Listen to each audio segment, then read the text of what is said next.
Okay, let's check the release schedule and see what's coming out next. Let's see what we're... Oh no. It's here. The holiday game release blowout. It has begun.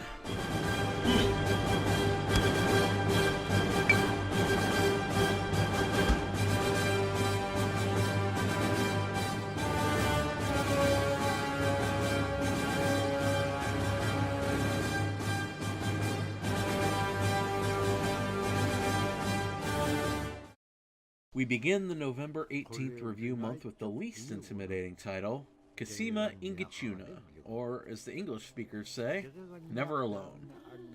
Before I review this game, let me get my biases out of the way first. I live in Anchorage, Alaska.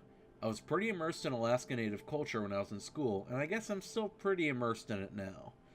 And Never Alone was developed, in part, by the Cook Inlet Tribal Council here in Alaska, so naturally, I may not be the most neutral person to talk about this game. So coming from that perspective, here's what I think. Never Alone is a very atmospheric platformer that excels in getting its messages across through gameplay. There are some unnecessary bits here and there, but overall, for $15, it's worth the time to play. The main characters are Nuna, an Inupiaq girl, and an Arctic fox that accompanies her. An eternal blizzard has hit the land, and it's up to the duo to get to the bottom of it. It's a simple story, but there are several moments that borrow from many different Alaska Native folk stories, and they're all very well done. They serve their purpose. There are a few moments in particular that tie especially well with the gameplay, heavily reinforcing the culture at hand.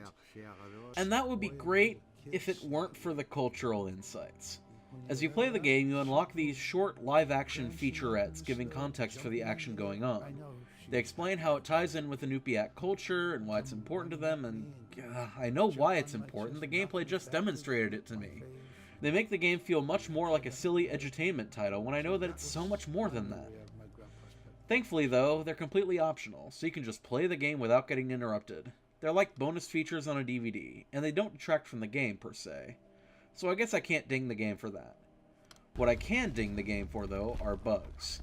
Sometimes a character will get caught along a wall, or fail a jump that they could have landed. It rarely happens, but glitches like that just rip you straight out of the experience. And that's a shame, because it's a really immersive experience when it works. It's like the Alaska Native version of Limbo, with a little bit of Brother as a Tale of Two Sons mixed in. And the result is one of the most impressively atmospheric experiences of the last few years. It's hard not to care about this land, because it feels alive and full of legend and wonder. Through gameplay and atmosphere, they make me want to care about this wonderful and unique culture, and I can't think of many games that make me care like that. Never Alone is a very short experience, clocking in at just about 3 hours for me, including the cultural insight videos.